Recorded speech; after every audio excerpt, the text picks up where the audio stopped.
L'édito politique de Bruno Jeudi de Paris Match, J-38, avant le premier tour de la présidentielle, et avec les affaires qui s'empilent pour François Fillon qui rattrape Marine Le Pen qui commence à effleurer Emmanuel Macron, vous le savez.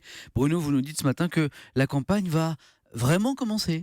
Oui, Samuel, vous avez raison, et ça fait maintenant 50 jours que les candidats pataugent dans les affaires. L'interminable feuilleton du Fillon-Gate a gelé en quelque sorte la campagne, rendant inaudible non seulement le candidat des Républicains, mais tous les autres. Alors dans cette campagne impossible, les candidats vont avoir une chance d'enclencher le débat projet contre projet. Ce sera lundi soir avec le premier des 3 débats qui se tiendra sur TF1. Un deuxième suivra le 4 avril sur BFM et un troisième sur France 2 le 20 avril, 3 jours avant le premier tour. Ces 3 débats sont une première. Jamais jusqu'à présent les candidats n'avaient débattu avant le premier tour. Nicolas Sarkozy et François Hollande n'en voulaient pas en 2012. Idem pour Sarkozy et Royal en 2016 et ainsi de suite. Mais voilà, cette année, il n'y a pas 2 favoris, mais 3, voire 4. Ces débats sont inédits.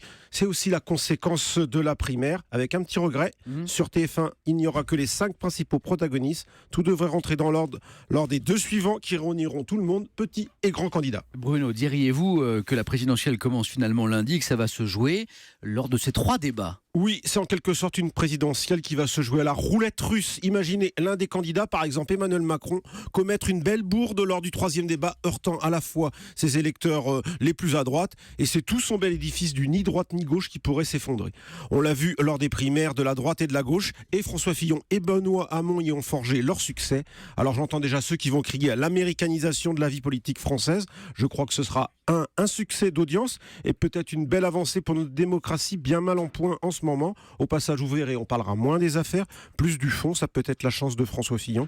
Reste que les compteurs de la campagne ne seront pas remis à zéro. Macron et Le Pen ont déjà fait le trou. Ça veut dire que les candidats LR et PS ne vont pas devoir être bons. Ils vont devoir être très bons pour espérer renverser les pronostics. Des débats qui vont remettre les vraies questions politiques en avant. Et il serait temps. C'était l'édito politique de Bruno Jeudi de Paris Match. Merci Bruno.